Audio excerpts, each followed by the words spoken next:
السلام علیکم ورحمۃ اللہ وبرکاتہ۔ کیسے ہیں آپ سب؟ اللہ تعالیٰ سے دعا ہے کہ اللہ تعالیٰ آپ سب کو صحت، عافیت، ایمان اور تقوی والی زندگی عطا فرمائیں۔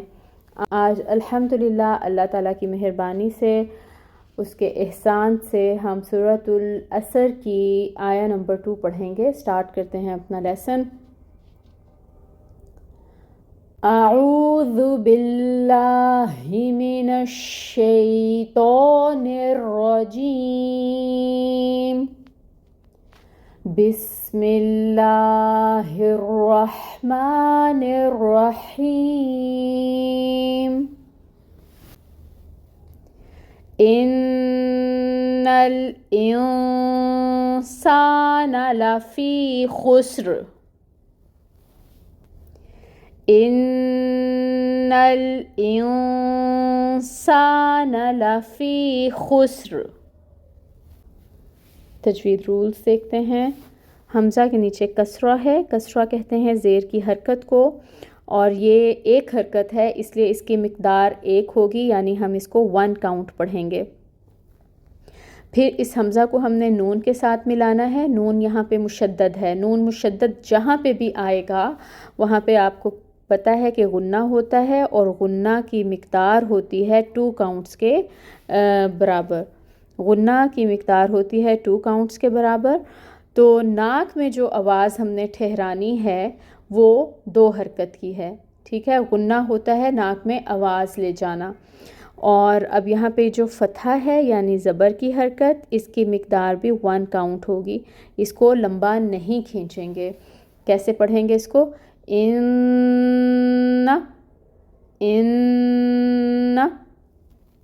اب اس نون کو اسلام کے ساتھ ملائیں گے، انل، اور پھر حمزہ کے نیچے جو ہے کسرہ ہے تو اس کو 1 کاؤنٹ ہی پڑھیں گے۔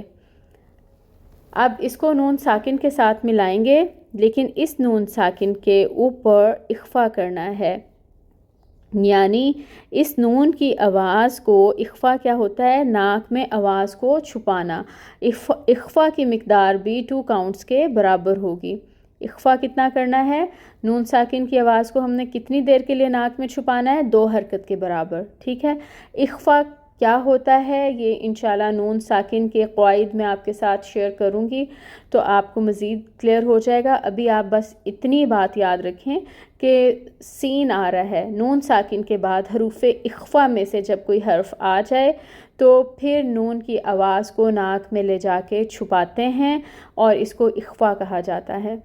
تو اب یہاں پہ نون ساکن ہے، اس کے بعد حروف اخفا میں سے سین آ رہا ہے، تو نون کی آواز کو ناک میں لے جا کر چھپائیں گے، اخفا کریں گے 2 حرکت کے برابر، 2 کاؤنٹس، ٹھیک ہے۔ کس طرح سے؟ پھر سین ہے، سین میں سٹی آئے گی، اور اس کے اوپر کھڑی مد ہے تو 2 کاؤنٹس کے برابر اس کو ہم لمبا کریں گے۔ سا، اور نون کے اوپر فتحہ 1 حرکت، 1 کاؤنٹ۔ اب دیکھیے گا لام ہے، لام جو ہے اس کو موٹا نہیں کرنا، آپ نے باریکی سے پڑھنا ہے۔ اس کے اوپر فتحہ ہے، زبر کی حرکت، 1 کاؤنٹ۔ پھر یہاں پہ آپ اب دیکھیں یائے مد ہو رہی ہے، یائے ساکن ہے، اور یائے ساکن سے پہلے زیر کی حرکت ہے، تو یہاں پہ رول ہو رہا ہے یائے مد کا۔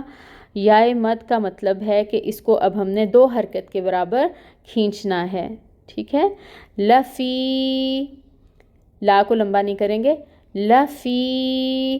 پھر خو حروف مستعلیہ میں سے ہے،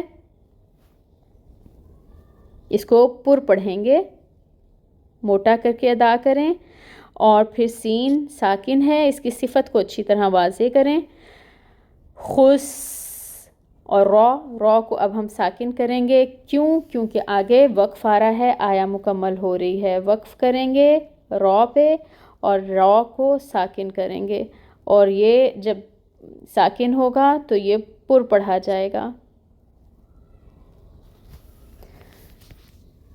رو کو جو ہے کہیں پہ ہم پر پڑھتے ہیں، کہیں پہ ہم باریک پڑھتے ہیں، یہ شبہ مستعلیہ میں آتا ہے. اس کی کون کون سی کنڈیشنز ہیں، کہاں پہ اس کو پر کیا جائے گا، کہاں پہ اس کو باریک کیا جائے گا، وہ انشاءاللہ تعالی ہم پڑھیں گے.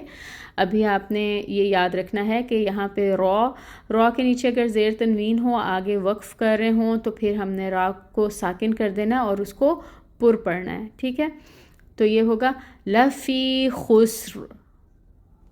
دوبارہ پڑھ کے مکمل آیا کو دیکھتے ہیں. رولز اب آپ سب کے سامنے ہیں، پڑھیے. ان الانسان لفی خسر. اب ہم ٹرانسلیشن دیکھتے ہیں. ان بے شک، الانسان انسان، بے شک انسان، لفی خسر یقیناً خسارے میں ہے. بے شک انسان یقیناً خسارے میں ہے. روٹ ورڈز دیکھتے ہیں.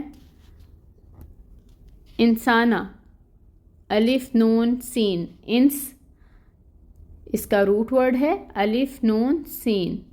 خسر، خا سین رو. اللہ تعالیٰ آپ سب کے لیے اس لیسن میں بہت سی آسانیاں فرمائیں اور اس آیا مبارکہ کو بہترین انداز میں پڑھنے کی توفیق عطا فرمائیں. آمین.